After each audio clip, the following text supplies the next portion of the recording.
Well, once again, I'm at the end of another through hike. And just like I did with the AT, I figured I would make a little list here, kind of a show and tell of my favorite gear and some of the best gear from the trail. So let's just dive right in. We'll start with the boring stuff, the clothing. Pretty much every single day after hiking and getting extremely sweaty in my normal hiking clothes, I would put on my Patagonia Capilene stuff, my long johns, just to be clean and warm at night, and these were amazing. You might recognize these, actually. These are Capilene 3 long johns that I had from the AT, and they've lasted both for the entire AT and for the entire PCT, and they still look perfect, and they're still very warm, and I highly recommend them. Capilene 3 pants. This was a new one for the PCT, a Capilene 4 zip-up shirt, long sleeve, and it was amazing as well. A lot of this stuff I'm actually going to be doing a separate gear review for it at some point, but this is just kind of an overview. But you can see the Capilene 4 is kind of baffled, and so this actually kept me very warm. The only downside I would say is that in windy conditions, you kind of need something on top of this to break the wind. Otherwise it comes straight through those little baffles. But anyways, for long johns, Capilene is hard to beat. For hiking in, it can get a little bit stinky, but I never hiked in those, so it's a lot more durable than wool, I will say that. And speaking of wool, my favorite socks ever, Darn Tough socks, they're really hard to beat. I will say though, I noticed that on the PCT, these did not last nearly as long as they lasted me on the AT. Now, that's not to say that they didn't last long, because they did last long and they outlasted pretty much any sock I saw on the PCT. But I don't know if production has changed or anything since REI picked them up, but they didn't last as long this year as they did in previous years for me. And it could just be the sandy terrain and the constant kind of fine dirt and sand that you get on the PCT. That could be a lot worse and harder on the socks. But anyways, really hard to beat Darn Tough socks. One of the only other socks I saw that seemed to be really well made are the Injinji, the toe socks. But I never tried them. Darn Tough's hard to beat. And when you do wear them out, like you can see here, the hole, you can send them in and they will send you a brand new pair at no cost. Can't beat that. So that's actually all of the clothing. I will say my puffy jacket, the Montbell ultralight down jacket with a hood, deserves honorable mention. It's a really nice jacket and kept me warm and survived most of the trail. I picked it up maybe a quarter of the way in, maybe a little less than that actually, but it was a great jacket. I just didn't think it was that great. It could be better. Anyways, for compression sacks, I really like these Granite Gear. This is a medium 16-liter compression sack. It's one of the lightest sacks you can get for compressing anything. I used it to keep my quilt in, and it was perfect. If water ever got down into my bag through the liner, this actually kept it out and kept my quilt dry as a last ditch effort. And it made it a lot more compact so I could fit a lot more into my bag. So I recommend those. I think I put one of those on my AT favorite gear list too. I'm not entirely sure, but it deserves to be there no matter what. So next, and this is probably, you're gonna see this recommended all the time for the PCT, and for good reason. It's a Go Light umbrella, chrome dome. And as you can tell, it's reflective, so in the desert, on the southern portion of the PCT, it was extremely good at keeping the heat off, keeping the sun off, keeping me from burning, and keeping me cool, or giving me somewhere to rest in the middle of the day when there's no shade. And I had this with me the entire trail. Through the middle of the trail, I kind of stopped using it for a while because the sun wasn't as intense and there was no rain. But once I got up into late Oregon and Washington, where it was raining, this again came in extremely handy. I really like hiking in the rain with just an umbrella and my rain skirt, because the umbrella keeps my upper body dry, the rain skirt keeps my pants or my shorts dry, and it works out really well. You don't have the overheating issue, and because the rain's not actually physically touching your rain jacket and rolling down your sides, it actually keeps you a lot warmer too, because you don't get that cold sensation of rain dripping down you. So Go Light umbrella, they're around 20 bucks. This one lasted the entire trail and is still going strong. I would stick with the one-piece umbrella because the one that breaks down smaller, A, it weighs more, and B, it actually does not hold up very well in the wind, whereas this one holds up very, very well in the wind. I was actually surprised.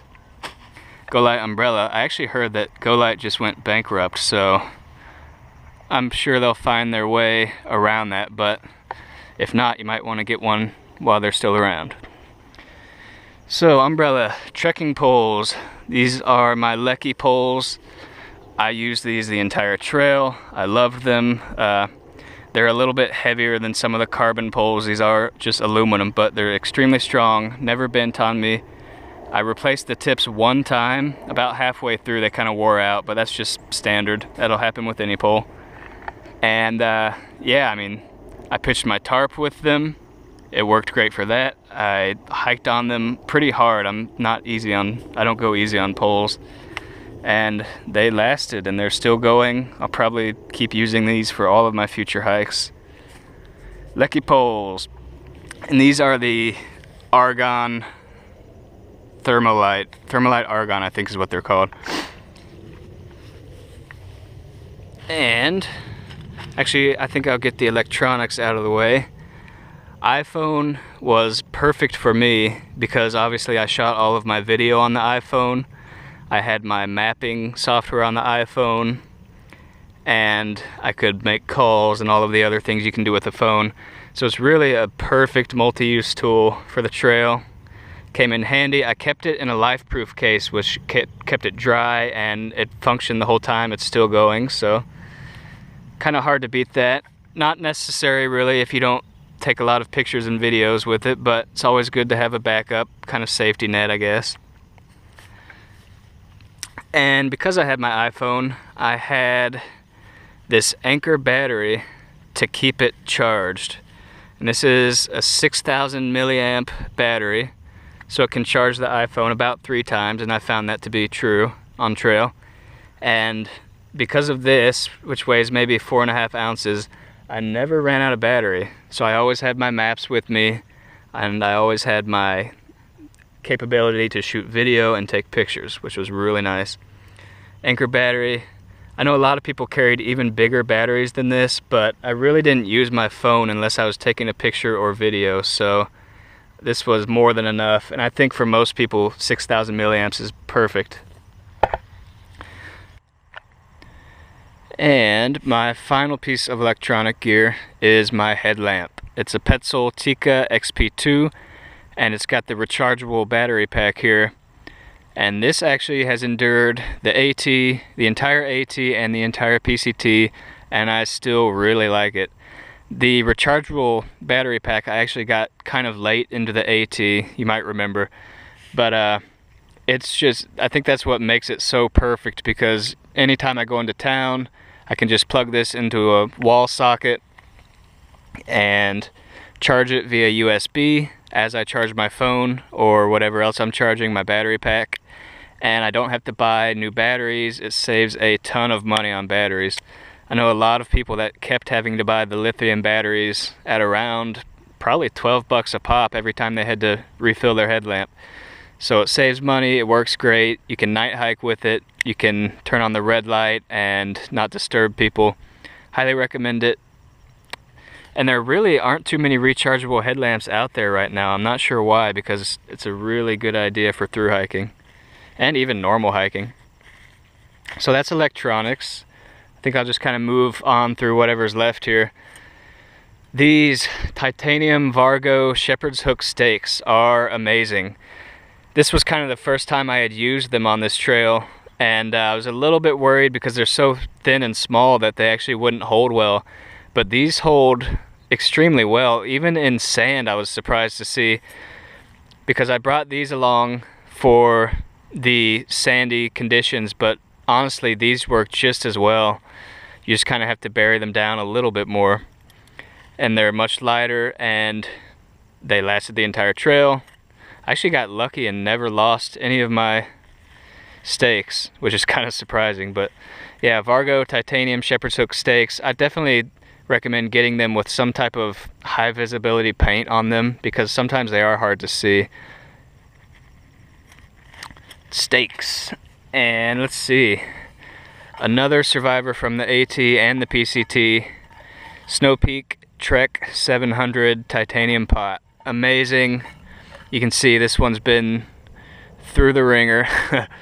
I've cooked on the fire with it quite a bit, so that's why it's so black and kind of ashy on the bottom, and cooked on the stove with it. It's always big enough for me for macaroni and cheese, anything you want to cook. It's got the measurements. You can see them in reverse here on the outside, but on the inside, so you can always measure out a cup, half a cup, whatever you need in water. That's really handy, and a lot of pots don't have that, which kind of sucks. The only downside to this pot is the lid, which is pretty heavy for a lid, so I actually did not take the lid and instead just used a piece of foil like this on the top, and that functions perfectly well as a lid, and it weighs practically nothing. So Snow Peak Trek 700, I've done a review on it. It's, well, I think it's one of the best pots you can get. And along with that, my Snow Peak Light Max stove. It's like a 2-ounce titanium canister stove. Works really well, super easy to use. Lasted the AT again and the PCT. There's not too much to say about it other than it works and it's nice. One of the lighter stoves. There are a couple that are lighter now around, but at 0.1 ounce lighter, what's it really matter? And my favorite piece of gear from the AT and from the PCT, my titanium long-handled spoon, Optimus. And the best part is the smooth spoon, which is like eating off of a regular spoon. And you can get down into the corners of your Ziplocs because it's long. I don't know why I like it so much, but it is awesome. And it's my favorite thing. But yeah, titanium spoon. Now, onto the good stuff. The Thermarest NeoAir X Lite. 12-ounce pad, inflatable, about 2 inches thick. This made every night on trail very comfortable. Much more so than your typical Z-Rest pad or anything like that. And surprisingly, and I was extremely surprised by this, this lasted the entire trail and there's not a thing wrong with it. I'll definitely be using this on all of my future hikes that don't involve hammocking. But yeah, I mean, it's very warm, it's very comfortable, and apparently very durable. Now, I always had a ground sheet under me, so I had Tyvek or something to sleep on just to keep the immediate ground from coming into contact with the pad in case there were any sharp rocks or needles or anything. But even, I mean, I've seen people that didn't use that and they had a pad that lasted, a NeoAir that lasted the entire time. It's a really nice pad and surprisingly durable. And this is just the little sack I made to store it. So, NeoAir, and this is my tarp. I've done a bunch of other videos on it if you haven't seen them. It's just a 9.5 ounce kind of A-frame type tarp, and it was perfect for the trail. I mean, it sounds kind of bad to brag about the tarp that I made, but it really did work out perfectly pretty much all of the time. Even in the heavy rains, it kept the rain off of me. Honestly, I didn't pitch it too much because most of California you can just cowboy camp, and even Oregon and Washington I cowboy camped more than I tarped. But when I did need it, it was there. It kept the rain off, kept me dry, and gives me room to cook under it, unlike most tents. So there's really not much more you could ask from it, and especially at 9.5 ounces. tarp. And another piece of gear I made, my quilt, was incredible. For the entire time, I never had to switch it out. I designed it to be good down to 10 degrees, and I think it would be. The coldest time I used it was on Mount Whitney when I slept about halfway up, and it was perfectly warm. I didn't get cold. And even on the hot nights, because it's a quilt, I could just stick my legs out and be cool again. So I never overheated. I mean, there would be 1 or 2 nights on trail when I would wake up sweating, but then I just open the quilt and I'm fine again. But yeah, I mean, it was perfect. And the final piece of gear, my backpack. It's a Granite Gear Crown VC 60 liter, and I'll definitely be doing a review on this at some point, but I know 60 liters is pretty big for a pack, but it actually compacts down quite a bit because you can roll the top down like that and then cinch it down. But yeah, I mean, this pack was perfect for the trail. It's super durable. I'll still be able to use it even now. The only real thing that's been damaged are the pockets. The mesh is kind of wearing out a little bit, but I've repaired it and I think it'll hold up fine for at least a couple more hikes. Not through hikes, but normal hikes. Anyways, it's yeah, I mean, this pack lasted for the entire trail. It's super comfortable, and it actually carries a load. Even though it's sort of an ultralight pack, it carries a load very well. It's got the plastic frame sheet on the back, and it's got really nice padding on the shoulders. This padding never got thin on me, and in fact, I think it's just as comfortable now as it was when I first got it. So, really good padding, and the back panel is very nice because it doesn't allow sweat to penetrate through the pack into the inside. It actually keeps it on the outside. The sweat evaporates away very fast, and it doesn't leave you with kind of with my Go Light pack. I kind of got like a mushy, wet back side, and it would take quite a while to dry out. But with this dries very fast, and it doesn't hold the water in, which is cool. The only downside I have to this pack is that it does not have hip belts, or hip belt pockets, sorry. I had to actually go and buy this at one of the outfitters in Idlewild, but it's just like a little add-on pocket that gives you storage on the hip belt. Otherwise, you're kind of stuck with something like this where you can't really strap anything onto it except maybe a pocket knife or some type of anything with a clip. It's nice to have this pocket so you can put your phone in it, you can put snacks in it.